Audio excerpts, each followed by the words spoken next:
But first, Roger begins with what I think is one of the nice surprises of the summer movie season, Gremlins.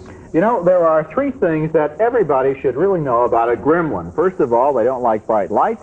Secondly, if they get wet, they reproduce like rabbits. And third, you should never, ever feed a gremlin after midnight. And if you stop to think about it, of course, it's always after midnight. And while they were telling me about those three rules at the beginning of Gremlins, I felt a real sense of delight because I knew that all three of those rules were inevitably going to be broken right away, and it was going to be fun to see them broken. That kind of storytelling magic is at the heart of Gremlins, which tells a simple story about a man who, in this scene, visits a mysterious shop in Chinatown to buy a Christmas present for his son. Well, go ahead, mister. Look around. See if there's something you like.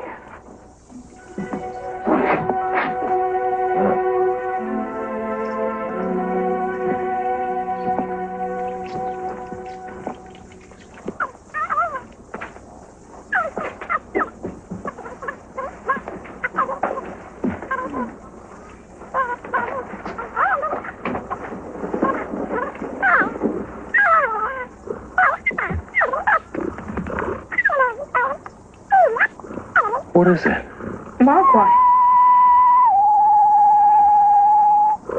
What's he doing? Singing. He does that sometimes.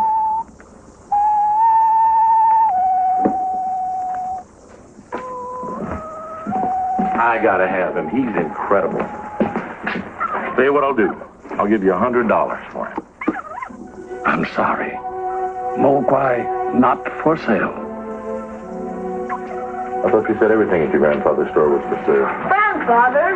With Mogwai comes much responsibility. I cannot sell him at any price. Buddy does buy that gremlin and takes the furry little beast home as a present. Oh, honey, would you dim the lights, please? Sure.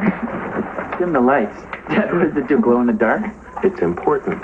Trust me. Go ahead, open it.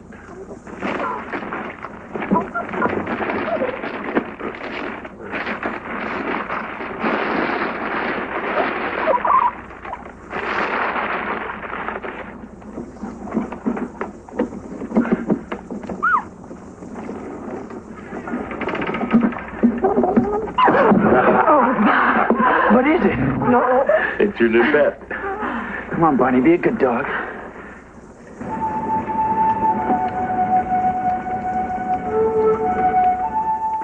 And, of course, that's about all you're going to see of Gremlins on television. Remember with E.T. how Spielberg only let you see the little finger going around the corner of the woodshed there, and with Gremlins, that's all you see. And, of course, there's another kind of gremlin, too, that has claws instead of furry little paws. That comes later in the movie.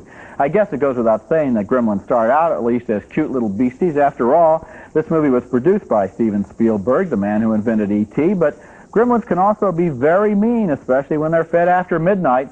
And this movie is not the same sort of heartwarming, cheerful fable that E.T. was. It has a darker sense of humor. There are some scenes in this movie where it really gets kind of gruesome, especially when that gremlin explodes inside the microwave oven. And although we accept that E.T. is a real, plausible creature, Gremlins, I think, are basically just magical little story gimmicks designed to inspire a lot of action. Gremlins is a wicked and funny movie, sort of a satire on all those great B thrillers about monsters that attack small towns, and from that point of view, I liked it. I liked the fact that they were trying to do something more than just make another cute little animal movie. Yes, I liked it too. Maybe I have a little sick sense of humor. Maybe. I know I do. I do too, right. Okay, and I like that part of it. It's not a namby-pamby little film, and parents should know that.